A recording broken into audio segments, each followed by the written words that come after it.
que vous m'entendez bien? Oui. C'est très bien, merci. C'était un test.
What's crazy is like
It's already live, by the way. No, well, I'm not on the network here. I'm on my own network, just down in the pocket, right? Oui, j'ai autosuffisant totalement. Fait que le réseau, c'est un routeur cellulaire sur les ondes. C'est l'équivalent d'un téléphone cellulaire. If I wanted to, I could use my cell phone as a hotspot and connect the camera right to it. Can I get that information at one point from you? Yeah, sure. You can find it. I got it. There will be other uses here.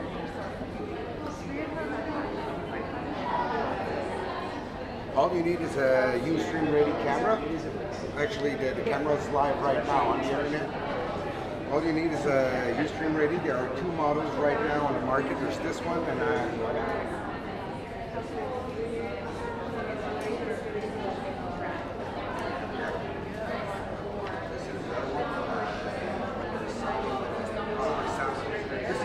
my phone.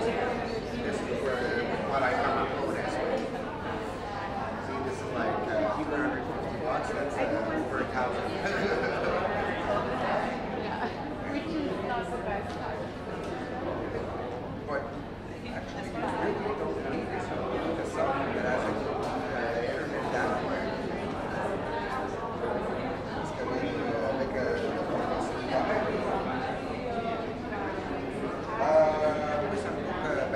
c'est parce que j'utilise beaucoup de data. Je ne fais pas juste des petites conférences, je fais des campagnes, ce qui est uniquement sur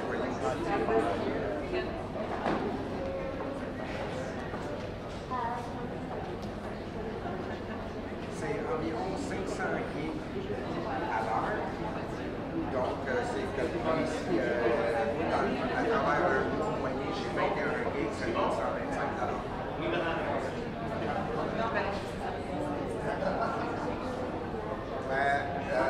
Oui, après, mais à cause de ça, j'ai un...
Bonjour et bienvenue sur 99media.org. En direct ce matin, nous sommes au mois de la photo à Montréal, où nous allons assister à une conférence de presse qui devrait débuter dans les prochaines minutes.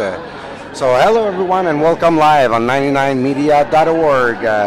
This morning is going to be a press conference for the Photography Month in Montreal, and it should start in a few minutes.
People that watch live stream normally are used to a lot worse.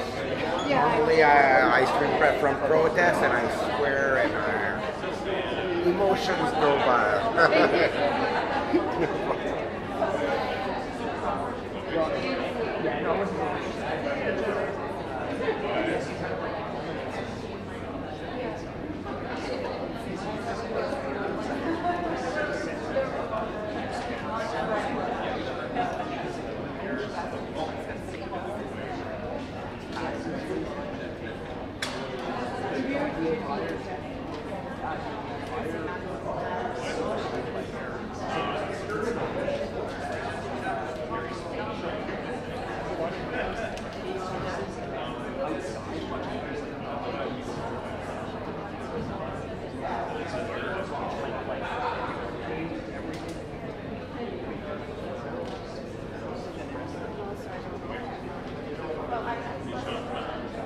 This was the room, so I'm photographing into the mirror so that you see kind of like the representation area. So because it's at these works, we really need to experience these installations, especially because there are so many different perspectives and things that open up slightly, like from a one position. So I think for that piece alone, it's probably worth checking out.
toujours en attente du début de la conférence de presse du mois de la photo à Montréal sur les ondes de 99media.org. We are still awaiting the start of the press conference for Photography Month in Montreal on 99media.org.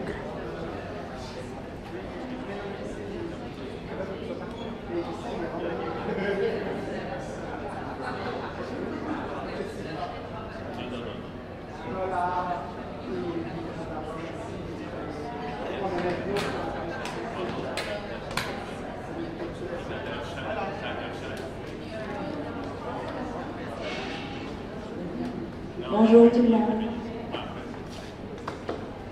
On va commencer.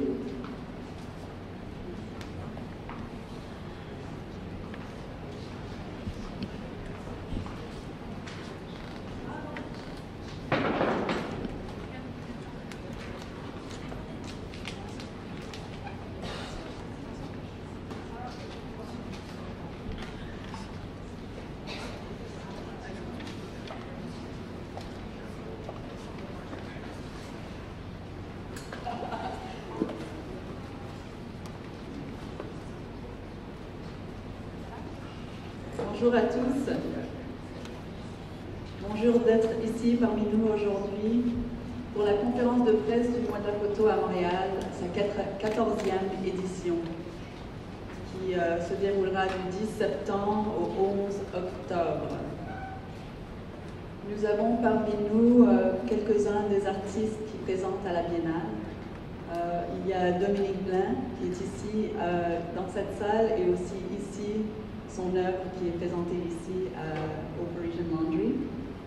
Nous avons aussi Roberto Pellegrini qui aussi est dans la salle et dans la salle, derrière vous. Il y a Patricia Piccinini qui vient d'Australie et son œuvre est à la galerie UQAM. On a Andreas Rutkauskas qui est ici dans la salle, mais dans une autre salle, Maison de la Culture de Frontenac. Et on a Dominique Sirois qui est ici avec nous et qui est à la galerie Clark.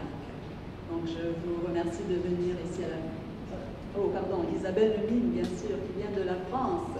Paris, non pas Paris, de la France, et qui est présentée à la galerie SBC. Donc merci beaucoup d'être ici avec nous, de nous joindre, et merci à vous tous aussi d'être ici parmi nous.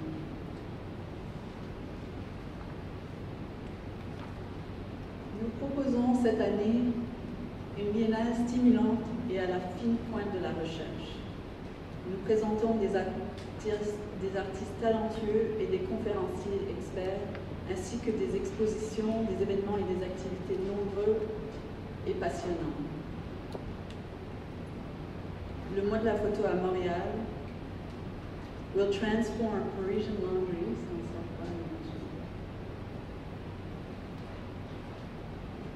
into our headquarters, where we will present 8 of the 29 Canadian and international artists of the Biennale. This venue will be the center stage for many events such as a preview gala, the artist talks, workshops and guided tours. Au programme, 29 artistes provenant de 11 pays, présentant leurs œuvres dans 16 lieux d'exposition indispensables au succès de la Biennale. Ce sont des musées, des galeries, des maisons de la culture. We're presenting an exceptional program on a very current theme that touches all of us in one way or another.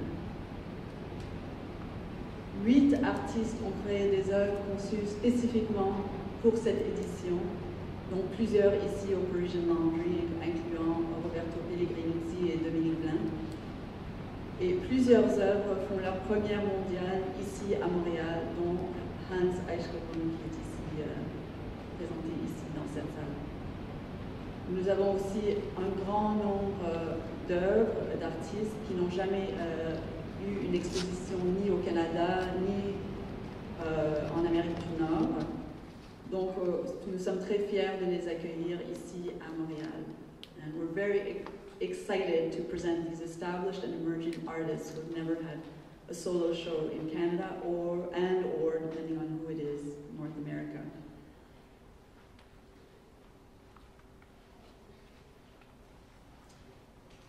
we have many events surrounding the exhibitions throughout the month. And I won't go into detail for each one of them, but you will find the information in our program, which I think you all have a copy of, and you can find in the exhibition spaces, you can find on our website, and you can find distributed throughout the city. So take advantage, look through it. Sorry. I will mention quickly, however, that nous avons à l'UQAM Patricia Piccinini qui parle avec Joanne Foncuberta et Ariane Debois. Nous avons le 11 septembre aussi à la galerie Leonard Lebina Ellen, Sean Snyder, qui est en ville. Pas ici? Non, pas ici.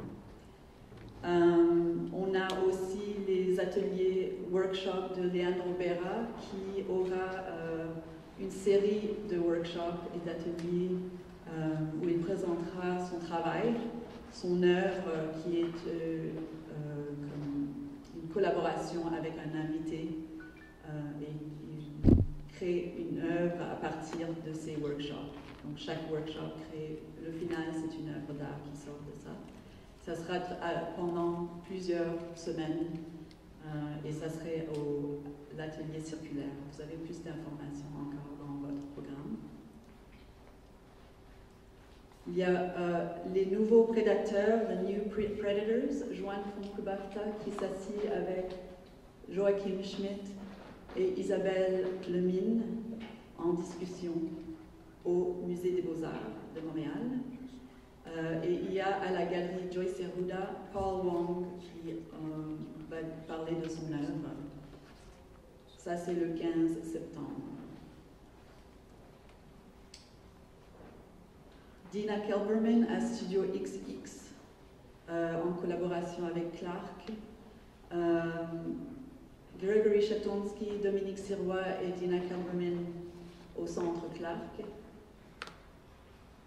Laïa Abril ici, en collaboration avec VU, Centre de diffusion et de production de la photographie, et Laïa Abril aussi à Québec, aussi à VU en collaboration avec VU à Québec.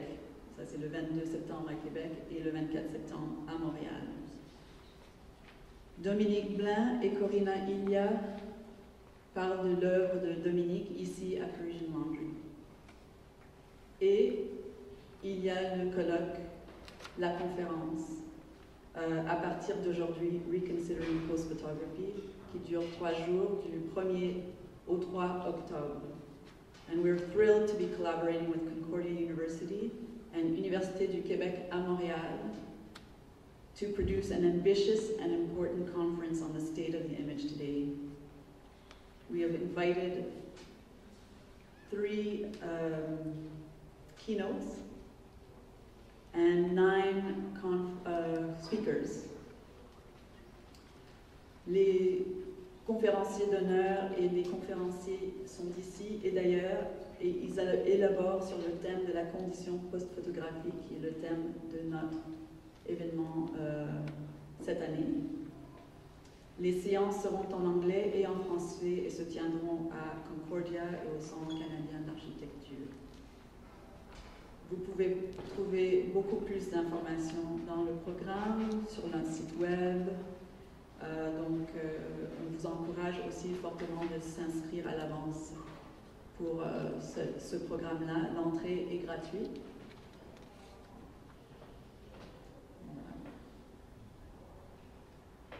De plus, il y a le gala avant-première demain soir. J'espère que vous pourrez être avec nous, parmi nous, pour ce grand événement. On est très, très contents d'avoir le début vraiment des festivités, le début de l'ouverture de la Biennale, très officiellement, ça serait demain. Et ça, c'est d'un côté plus privé, disons. C'est le preview. Et ensuite, il y a bien sûr le vernissage, le grand vernissage, le premier, qui sera ici aussi au Parisian Laundry, jeudi soir à 6h30. Donc, we're very excited about this event. We're very excited to work with Joan Fontcuberta. We're very excited to be working with all the artists that we have with us, the speakers, the writers, the partners, our exhibition partners who without them we can't do this. So we hope that you will all come en grand nombre. Nous avons aussi le 11 septembre et le 12 septembre tous les vernissages de tous les lieux, un après l'autre. C'est un marathon qui est très sympa, un marathon que j'ai fait 1000 fois et que j'ai toujours aimé faire. Et j'espère que vous pourrez aussi nous joindre. On a, je pense, 5 ouvertures le vendredi et 9 ouvertures le samedi. Donc, we look forward to have you and see you there. Et on a le 6 octobre le prix Dazibao. À Dazibao, on présentera la gagnante de l'année dernière, ou bien plutôt la biennale, la dernière biennale, qui est Susie Lake. On aura un documentaire aussi, on va présenter un documentaire de son travail et on annoncera la personne qui a eu le prix cette année pour le Dazibao Prize cette année. Ça c'est le 6 octobre à Dazibao. Et le 8 octobre c'est Party Night, la nuit MPM. On aura DJ, musique, un peu de quelque chose à boire aussi. On s'amuse, on se défoule. Voilà. Ensuite, il y a bien sûr la publication. Ça, c'est une publication qu'on fait chaque édition. Cette année, on a des essais de Joan Fontcuberta qui élabore sur cette thématique, qui parle de son travail, sa pensée. Il va en parler un peu plus dans quelques minutes. Et en plus de ça, nous avons invité 4 autres auteurs, Derek de Kerkhove, Suzanne Paquet, Fred Richin et David Thomas, qui tous élaborent sur la thématique, la condition post-photographique. Nous aurons à la fin de l'événement the launch, pardon, le mot n'est pas sorti en français, the launch of the publication at the end of the event.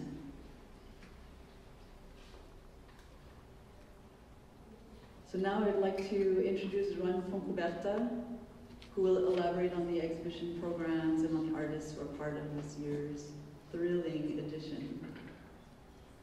Thank you.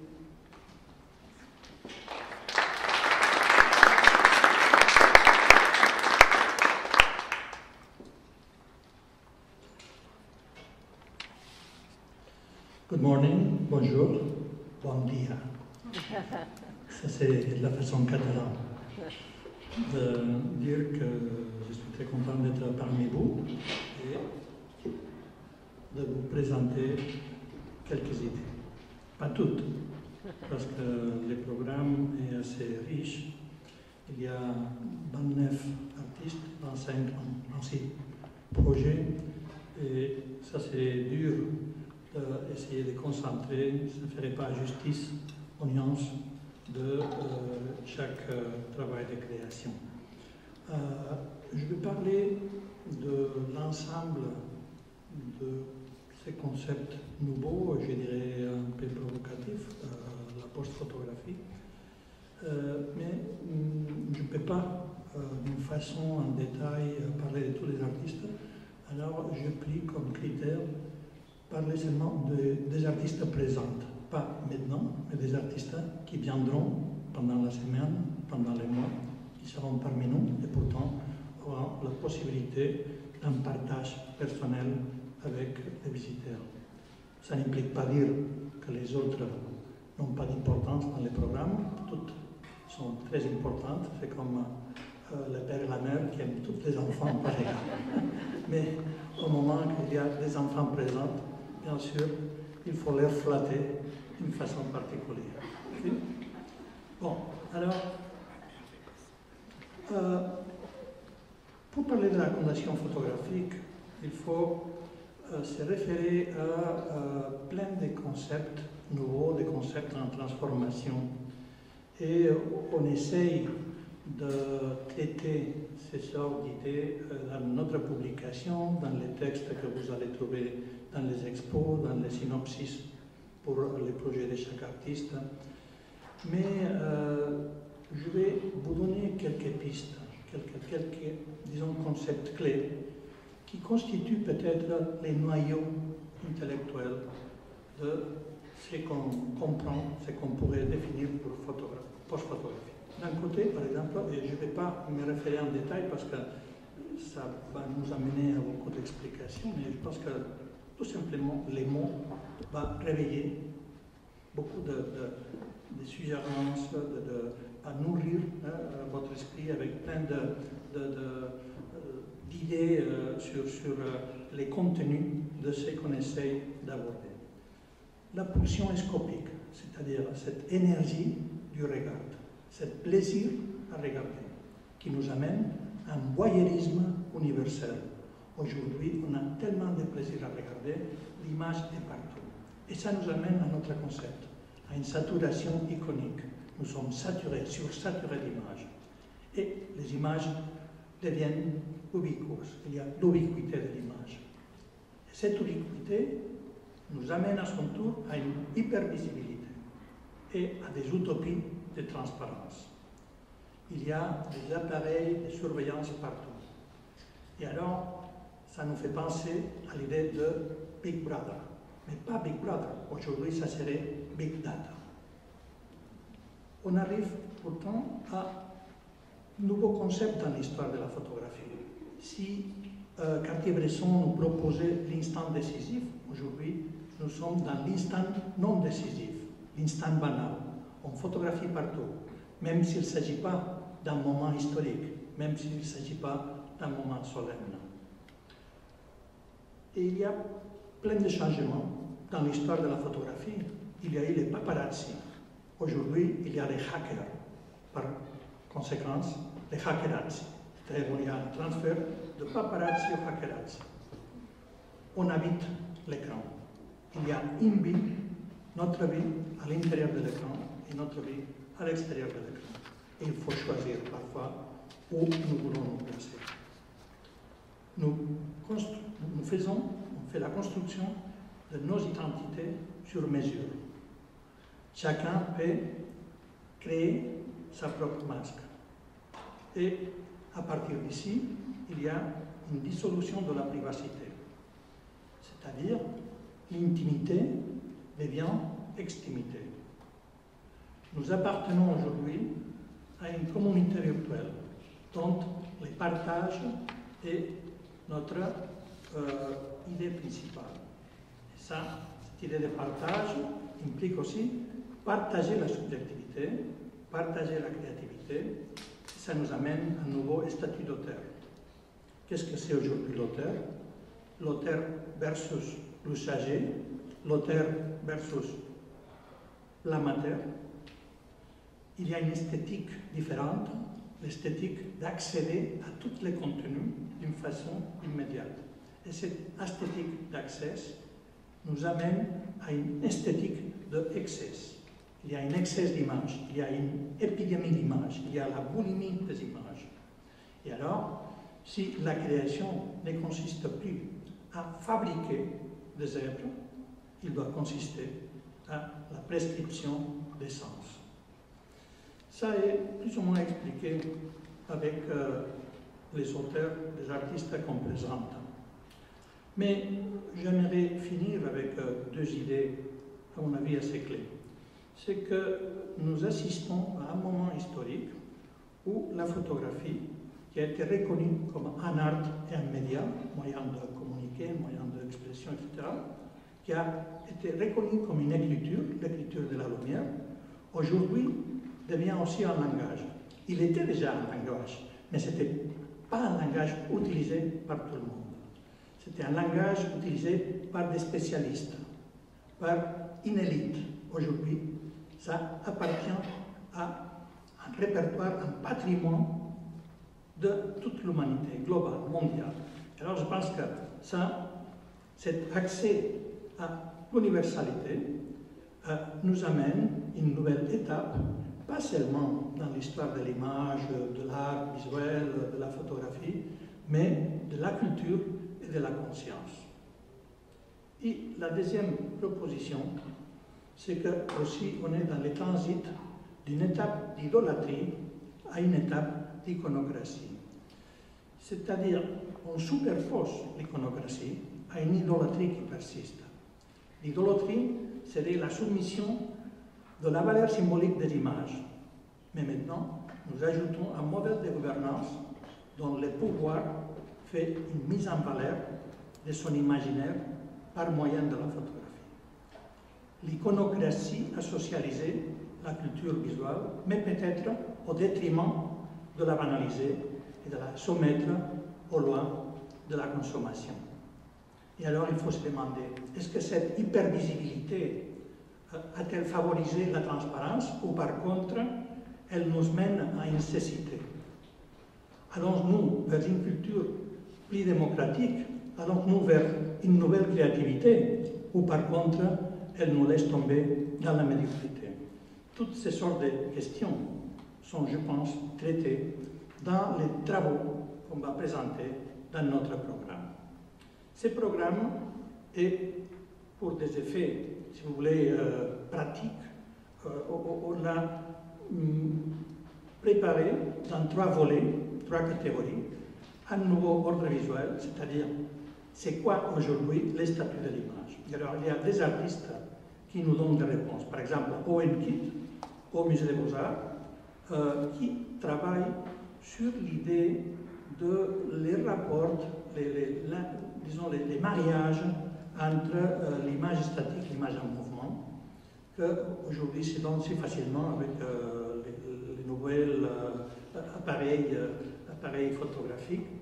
C'est-à-dire, c'est quoi une photo, c'est quoi une vidéo. Hein.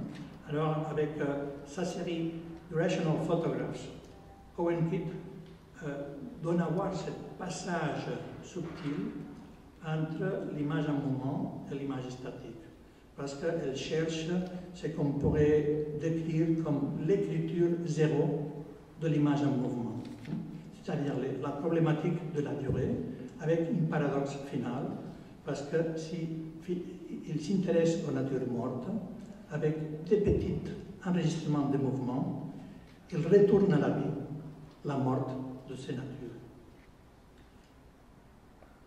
Roberto Pellegrinuzzi, qui est présent ici, comme Cathy a mentionné, avec sa pièce En arrière de vous, une pièce qui se présente pour la première fois et qui touche à ce qu'on pourrait considérer le métabolisme des images, c'est-à-dire la vie des images.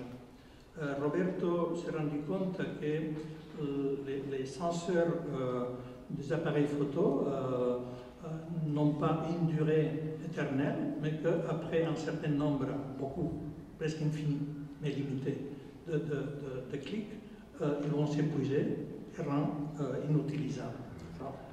Pendant une année, il a photographié jusqu'à un total de 75 000 images, c'est-à-dire si vous faites l'opération mathématique, ça donne des milliers de photos par jour, pour arriver à configurer ces sortes de nuages où on peut pénétrer, on peut transiter à l'intérieur et qui nous donnent l'enregistrement de tous ces moments de mémoire.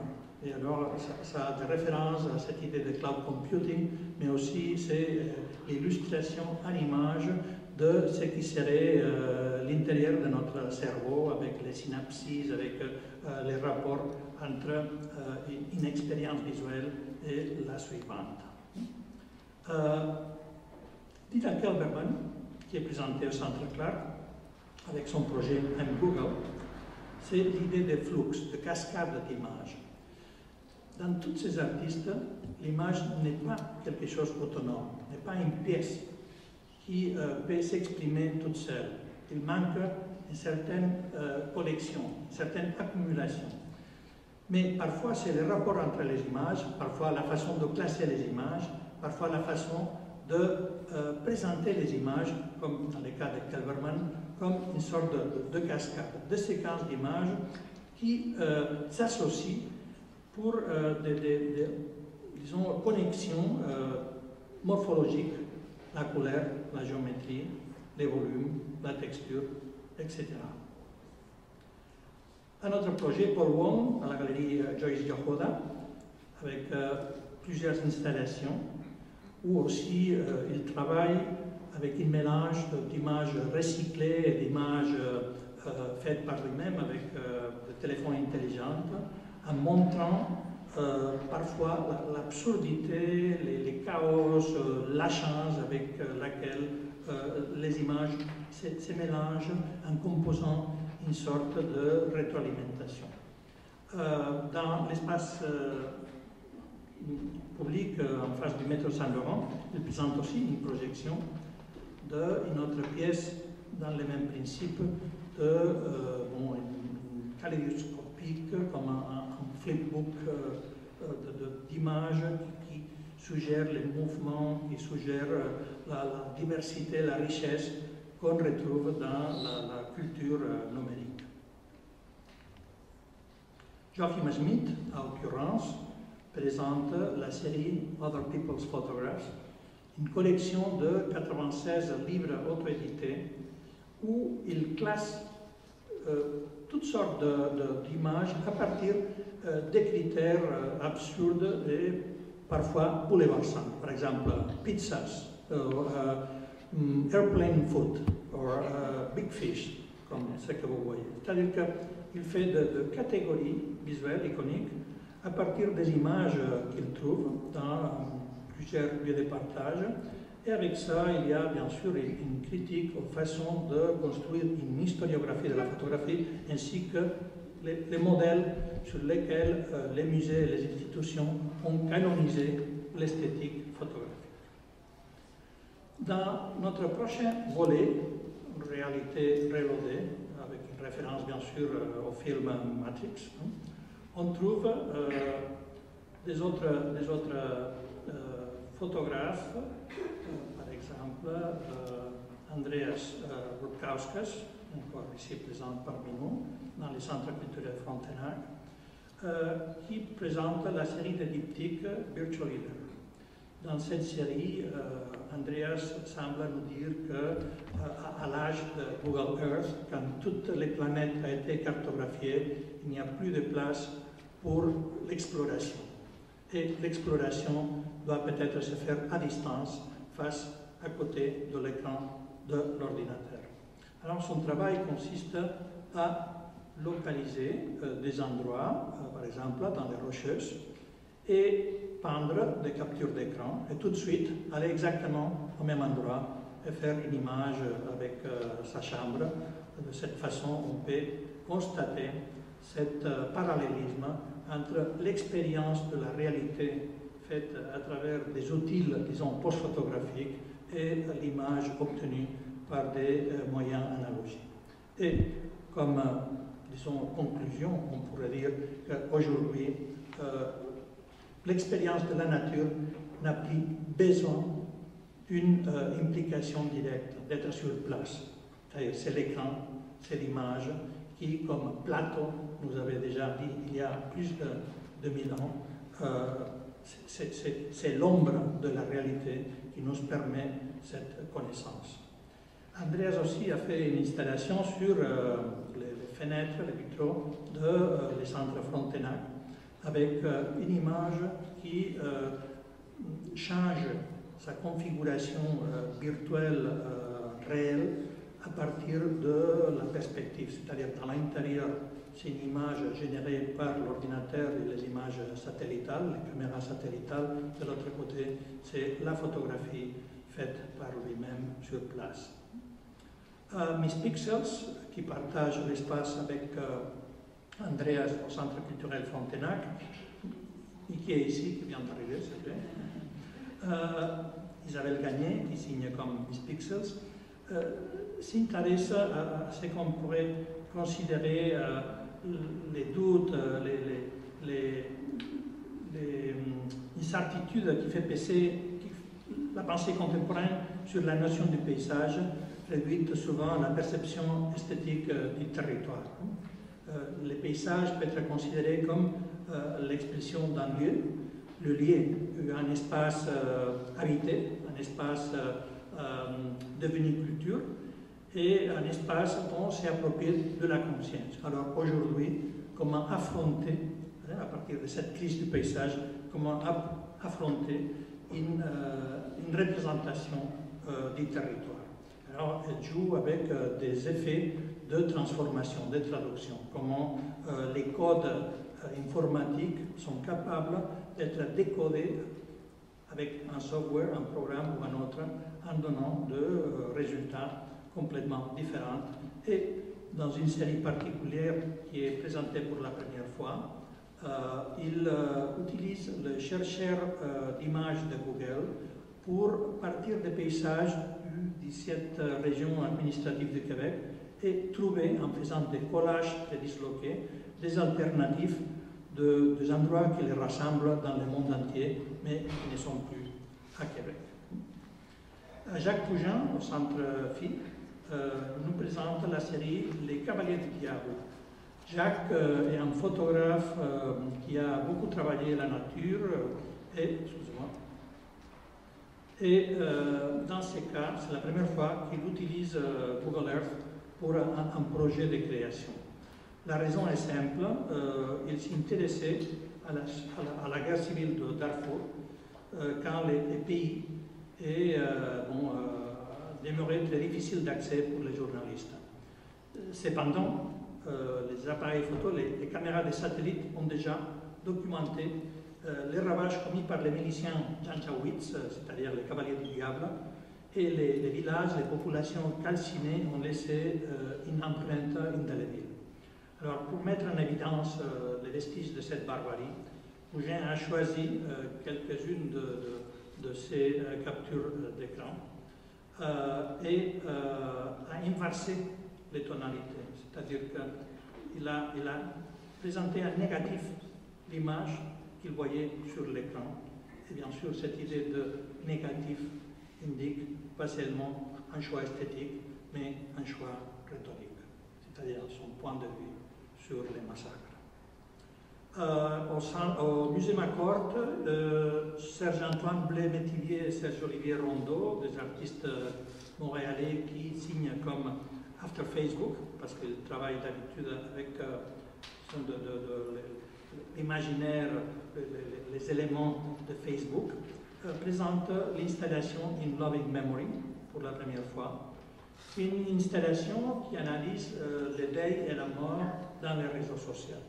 C'est-à-dire que l'installation, à partir de serveurs puissants qui imitent les tombeaux dans les cimetières, montre plein d'images de Facebook, de pages commémoratives comme des salons funéraires virtuels. Vous savez que Facebook ne permet pas de fermer un compte. Pourtant, toutes nos données personnelles restent d'une façon éternelle disponibles. C'est-à-dire qu'on pourrait considérer que ça nous amène à une certaine idée d'immortalité, une mortalité virtuelle. Et alors, comment réagir à toutes ces nouvelles situations que la technologie numérique, Internet, etc. nous amène. Ça, c'est peut-être une réponse. Comment représenter la mort, comment représenter la douleur pour la perte des autres, de nos aimés, etc., à partir des images tirées de Facebook. Sean Snyder, dans la Leonard Urbina Allen Gallery à l'Université Concordia, nous présente d'une façon très crue, très minimaliste, un essai sur la propagande visuelle, les techniques de persuasion faites avec les images, c'est-à-dire à notre époque, où un grand nombre d'images circulent et fascinent précisément pour ce qu'elles ont de toxique et de répugnant. Snyder fait ce qu'on pourrait appeler au sens clinique comme une purge. Il purge les images.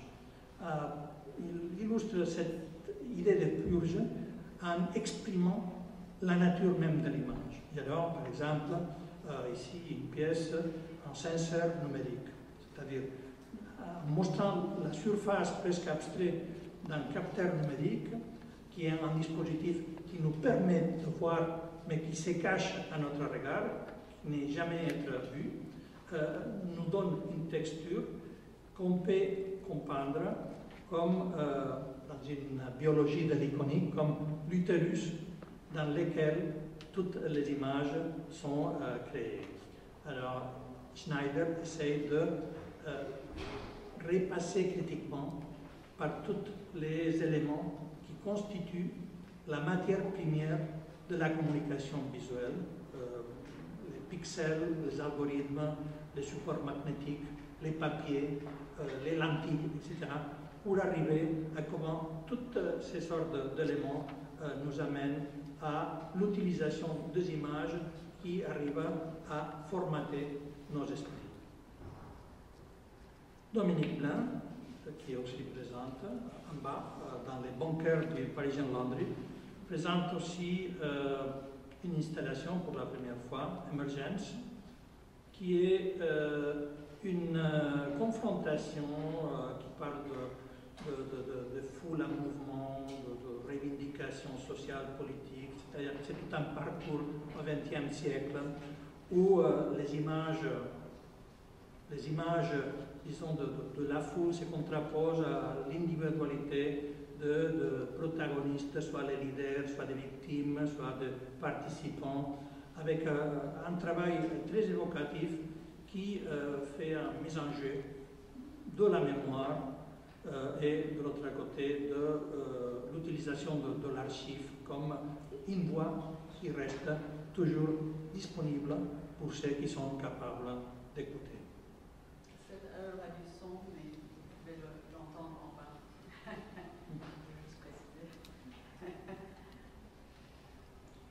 Pour notre dernier volet, le troisième volet, revisiter les sujets, c'est-à-dire comment on peut aborder une définition de qu'est-ce que c'est les sujets aujourd'hui. On commence par exemple avec Laïa Avril, qui est en haut, avec sa série Inspiration, qui porte un regard critique sur la situation pénible vécue par les communautés anorexiques, disons d'adolescentes, qui font de l'anorexie un style de vie. C'est un paradoxe parce que la construction de l'identité passe par la destruction du corps. Et alors, ces adolescents utilisent souvent les selfies comme moyen, comme dispositif pour s'encourager à suivre ces sortes de pathologies. Alors ici, c'est une installation très crue, très dure sur ces sortes de situations. Ce qui nous intéresse, c'est que Laïa Avril, qui est une photographe documentaire, ne fait pas de photos directes à ces filles-là. Par contre, elle cherche les pages web ou les blogs personnels de ces filles qui ont téléchargé des images pour ces partages. Alors, elle préfère photographier l'écran avec la trame, avec la saleté, avec des éléments, parce que c'est une façon de montrer pas seulement les personnages, mais la masque, l'apparence avec laquelle le personnage se donne à voir. Un autre travail sur la construction du personnage, la construction de l'identité, est amené par Isabelle Lemine, aussi présente parmi nous, à la SDC Galerie d'Art Contemporaine, dans les Belgo. Le travail d'Isabelle Lemine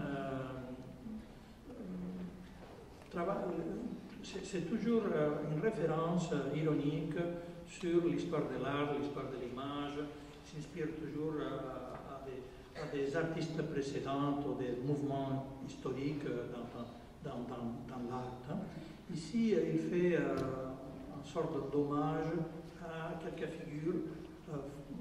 Bertillon, qui a été l'inventeur des cadres synoptiques au XIXe siècle avec l'eugenésie, c'est-à-dire la technique criminaliste pour arriver à composer des visages, par exemple, des criminels ou personnes recherchées, à partir des atlas physionomiques, c'est-à-dire des atlas des éléments de la physionomie, des bouches, de nez, des cils, des oreilles, etc., qu'après on était capable de combiner. Bon, alors, dans son cas, Isabelle Lemine va chercher des cadres synoptiques, mais à partir justement de morceaux de visage qu'il trouve à Facebook. Mais aussi, il y a des références à Yves Klein avec les empreintes, des corps sur les tableaux. Il y a des références à François Moreillet, un artiste français qui travaille dans l'abstraction en faisant des tableaux qui rassemblent les Q-codes, où il y a des références à Rice, qui était un criminologiste suisse, qui avait inventé un système de transmission des données par télégraphe pour arriver à la description des visages d'une façon qui anticipe les codes binaires de l'informatique. Un autre travail, un dialogue avec Isabelle Lemine et l'idée de Leandro Berra, présentée à l'atelier Sincolaire, où il utilise un logiciel Faces, utilisé par la police dans plusieurs pays, pour reconstruire d'une façon automatisée des visages. C'est-à-dire que si Bertillon faisait ça, disons, à la main, de façon artisanale, aujourd'hui on fait ça d'une façon informatisée et pourtant beaucoup plus complexe. Le travail de Berra consiste à demander à un participant, c'est-à-dire quelqu'un qui va jouer avec lui, de reconstruire son visage, mais d'une façon que les participants n'ont pas un miroir, on n'a pas une photographie qui peut servir de référence. C'est-à-dire qu'il doit reconstruire son visage à partir de la nuit. Et ça, c'est vraiment difficile parce qu'on se rend compte que la somme de fragments est toujours beaucoup moins que la totalité. Et alors ici, il y a comme des implications, des questions psychologiques, philosophiques sur l'identité, sur l'apparence, etc., sur les désirs. Voilà. On continue avec Grégory Tchaikovsky, Dominique Blain. Dominique est aussi parmi nous, qui présente... Sirois, excuse-moi. Excuse. Et Dominique Sirois, qui est présenté au Centre Clark et qui présente un travail très pointu sur l'image onirique et sur l'idée que finalement les images créées dans notre cerveau ont beaucoup de proximité avec les images numériques. Ils ont travaillé à partir d'une banque de rêves existante à l'Université de Californie, où les gens envoient de narrations, de descriptions de rêves pour des études psychologiques. Alors, ils ont choisi quelques mots, enfin, l'artiste est là et après pourra faire une explication beaucoup plus précise si vous êtes intéressé, mais ils ont trouvé quelques mots-clés à partir duquel ils ont cherché à Google des images pour reconstruire des narratifs visuels qui rend un certain parallélisme avec ces sortes de rêves, disons, average, non, moyenne. Je ne sais pas si c'est très bien expliqué, mais après tu peux ajouter. Et on va finir avec Patricia Piccinini à la Galerie de Lucam, qui, entre la fiction et l'hyperréalisme, elle s'interroge sur le futur de l'humanité, une question qui a été souvent soulevée par la science-fiction et la philosophie, avec des propositions parfois apocalyptiques. Dans l'imaginaire de Patricia, on retrouve l'hybridation, les mutations, les monstres, l'imaginaire, la mythologie, etc. Mais ici, elle nous amène à toute une réflexion sur qu'est-ce que c'est aujourd'hui la condition humaine dans ces moments de convergence avec la technologie, dans ses idées sur le post-humanisme, qu'est-ce qu'il reste d'humain parmi nous, qu'est-ce que c'est encore la nature face à l'artificialité de la technologie, etc.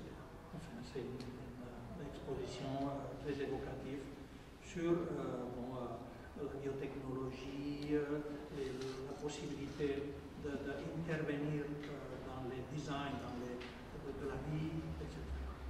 Et ça c'est un choix d'exposition, pas tous les programmes, mais que je crois que donne une certaine aperçu assez complet de c'est quoi les messages qu'on essaye de passer. Enfin, la post-photographie n'est pas un style, n'est pas un mouvement historique, et une attitude, et un détournement d'une culture visuelle.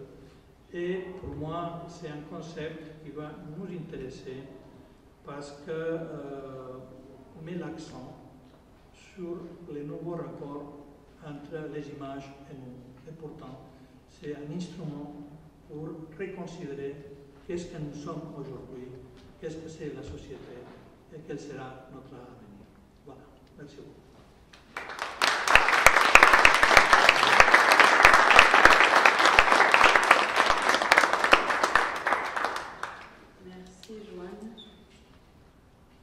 J'aimerais juste remercier tous nos partenaires, subventionneurs, sans qui nous ne pourrons vraiment pas produire une biennale de cette échelle-ci. Et aussi de remercier tous nos partenaires d'exposition, tous nos partenaires avec qui on fait des échanges, nos partenaires médias et puis nos partenaires culturels en général. Est-ce que l'image est terminée? Qui, sans eux, on ne pourrait pas faire cette biennale à l'échelle où on le fait et avec qui on est très fiers de travailler avec. Donc je vous remercie tous. Il y a des artistes qui sont ici dans la salle. Vous pouvez, si vous êtes intéressés à leur faire des entrevues avec eux, ils sont disponibles. Vous pouvez aussi consulter notre site web et notre programme pour explorer tout le programme, la programmation qui inclut ce que font nos partenaires dans leur lieu. Vous pouvez aussi explorer nos plateformes médias, partager vos expériences du mois de la photo à Montréal sur vos plateformes. And I encourage you to visit our website and consult our program and explore our social network pages, share your experiences of Le Mois de la Photo à Montréal in all our different spaces, 16 locations, with your friends and your family. Et merci à tous d'avoir partagé ce moment avec nous.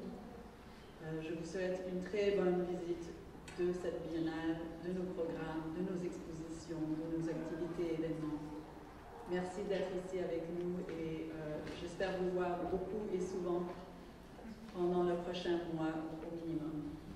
Merci.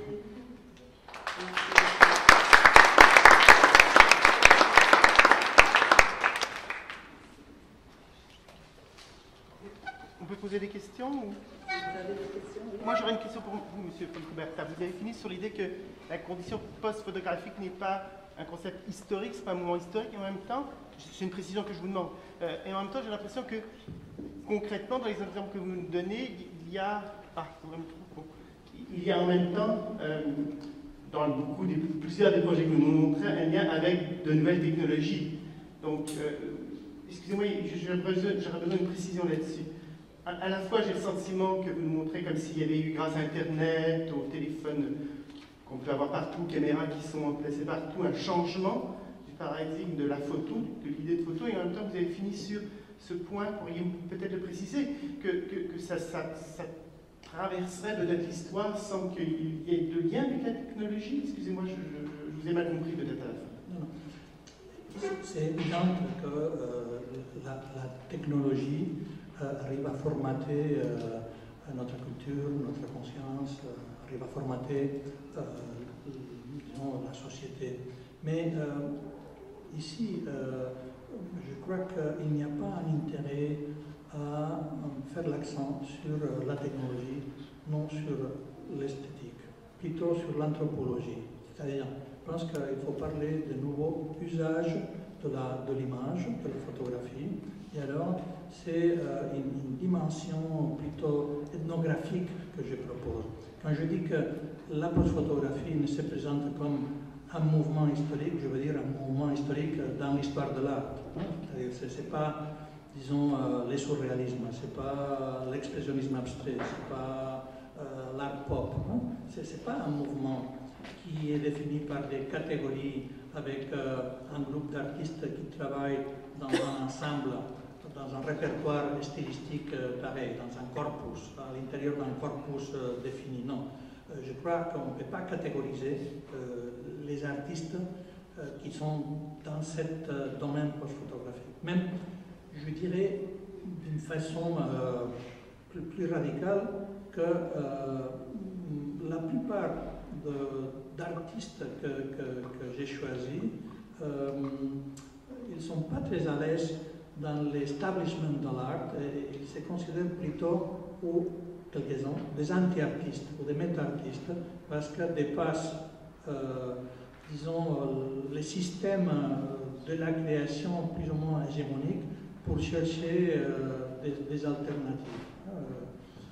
Même, si vous me le permettez, dans un article que j'avais fait comme une boutade, comme un manifeste,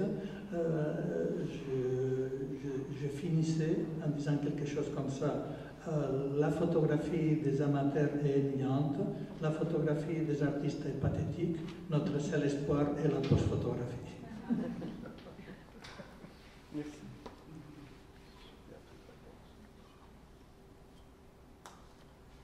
Autre question?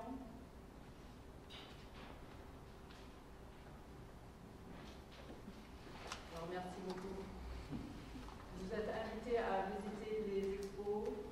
Ici, en bas et en haut, on a d'autres œuvres. Je pense qu'il y a peut-être une œuvre qui est en train d'être montée encore, mais le reste est plus ou moins monté, comme vous pouvez voir. Donc, vous êtes les bienvenus à circuler et à parler aux artistes qui sont là, à joindre ici, comme vous voulez, à moi.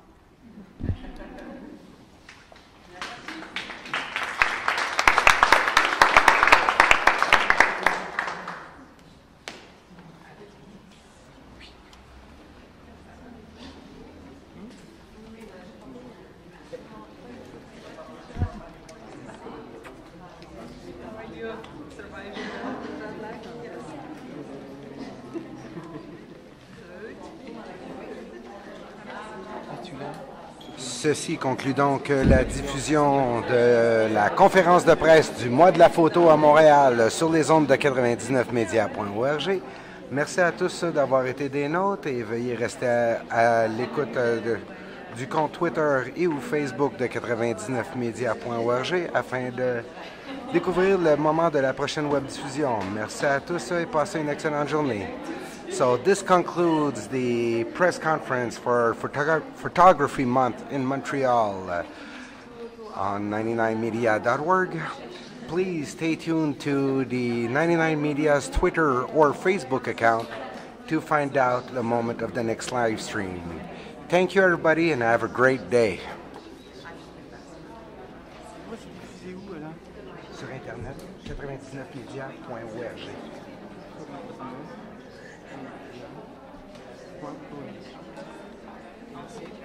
Il y a une carte? Non, ben je peux le montrer la bonne adresse exactement, 99 médias. Parfait. Et donc on peut accéder? On peut accéder, tous les courts-métrages de 99 médias sont là, toutes les photos, les vidéos. Il y a tous les reportages en direct. On est 3 personnes qui font de la web diffusion. Vous êtes un partenaire du mois de la photo là ou... Non, c'est un contrat. Ah oui. Merci. Mais on pratique peut comme vraiment... ça. Merci beaucoup.